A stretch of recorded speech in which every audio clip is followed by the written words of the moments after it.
Hi, welcome.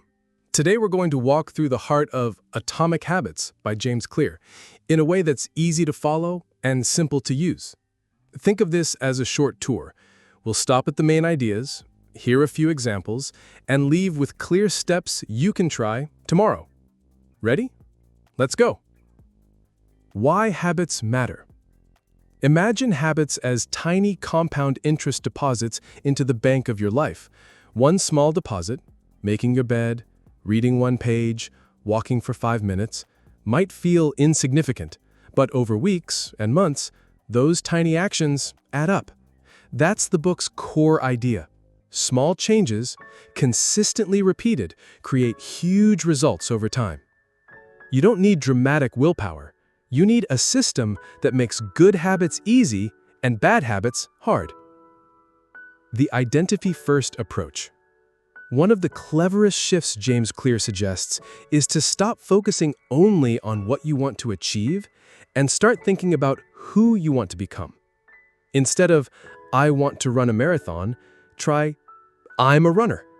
That tiny change in phrasing steers your habits. Every action then becomes a vote for that identity. Brushing your teeth isn't just hygiene, it's, I'm someone who takes care of my health. Over time, your habits and your sense of self reinforce each other.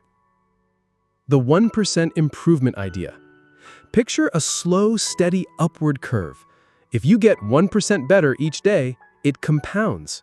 That's the magic. You won't notice massive change hour to hour, but if you stay consistent, the result is dramatic. It's not heroic streaks, it's steady smallness that wins. The 4 laws of behavior change, the practical toolkit. Clear gives us 4 simple rules to build good habits. They're short, memorable, and actionable. I'll explain each and give a quick example so you can hear how it feels in everyday life. 1. Make it obvious. We're often tripped up by habits we can't see.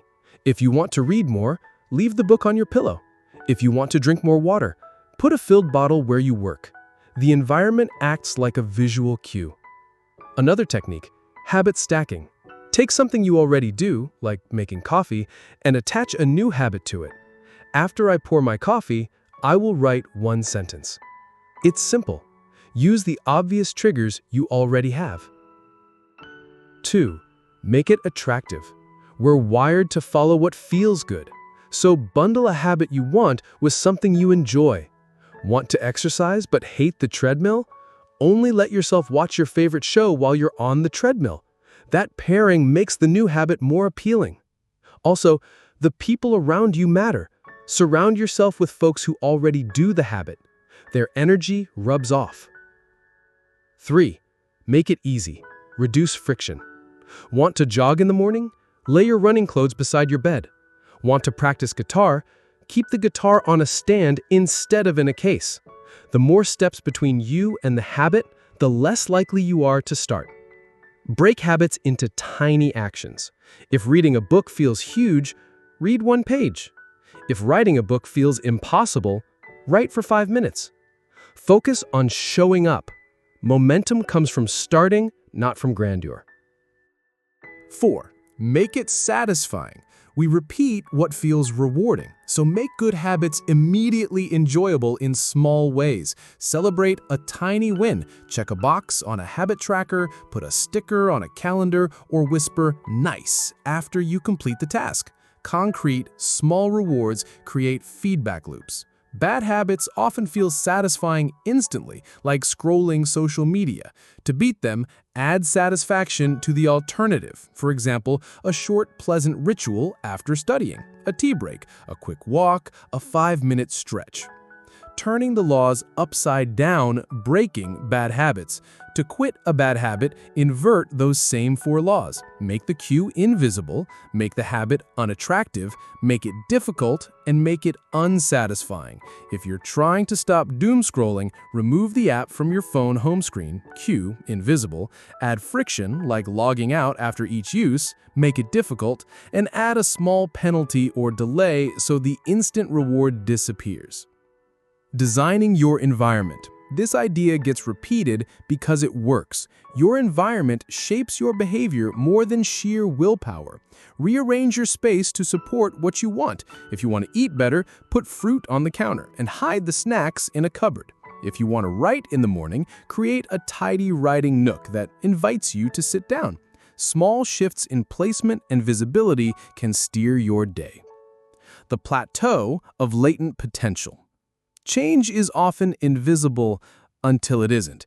You might work on a habit for months and feel like nothing's happening, then suddenly you click and progress spikes. Clear calls this the plateau of latent potential. The key is patience and repetition. Keep planting the seeds, a harvest comes later. Systems over goals. Goals are useful for direction, but systems are what get you there. A goal is, I want to run a 10K. The system is, I run every Monday, Wednesday, Friday. Focus on the daily practice that produces results, rather than obsessing over the final number. Systems give you something to control, the process, even when the outcome is uncertain. How to recover when you slip. No one is perfect. Clear suggests a simple rule: never miss twice. If you skip a run or a practice, do your best to come back immediately the next day. One missed session isn't a failure. 2 in a row can become a pattern. Build plans for lapses. If X happens, do Y. This reduces the chance that a miss becomes a quit. Real-life examples, concrete and relatable. Want to read more? Place a slim book by your pillow and read 1 page before sleep. Want to save money? Set an automatic transfer so the money leaves your account before you can spend it. Want to eat healthier? Pre-chop vegetables and keep them clear in containers up front in the fridge. Want to learn a language? Do 5 minutes of flashcards after your morning coffee. Each example follows the 4 laws: cue, craving or attractiveness, response, easy, and reward, satisfying. Identity-based habits in action. Think of athletes, artists, or anyone you admire. They don't just do a behavior, they are that kind of person. The more you act like that identity, the more it becomes true. Start tiny. Do one small thing that the person you want to be would do. 1 vote for that identity. Keep voting. Practical checklist. What to do starting tomorrow. 1. Pick one tiny habit. Keep it simple. 2. Design a clear cue for it. Attach it to something you already do. 3. Make it as easy as possible. Reduce steps. 4. Add an immediate small reward, a checkmark, a 5-second celebration. 5. Track it visually, a calendar, a habit app, or a notebook. 6. If you slip, don't shame, restart, and aim not to miss twice. Common mistakes to avoid. Trying to change too much at once, relying on motivation alone, ignoring the physical environment, expecting instant transformation. Habits compound slowly. A quick metaphor to finish this section. Think of habits like planting a garden. You don't expect tomatoes the day after planting seeds. You water, you weed, you wait. Some days you won't see growth, but if you keep tending the plot, eventually the plants sprout, bloom, and bear fruit. Your daily actions are the watering and weeding. Short wrap-up, core message. So here's the heart of atomic habits. Small changes, repeated consistently, reshape who you are. Focus on identity and systems more than motivation and willpower. Make good habits obvious, attractive, easy, and satisfying. And make bad habits the opposite. Plant small seeds today and tend them tomorrow. Over time, those tiny actions compound into real, lasting change. So that's it for today. Thanks for listening. If you take one thing with you, let it be this. Aim for tiny improvements you can keep doing. One small habit, one day at a time. That's how big lives are built.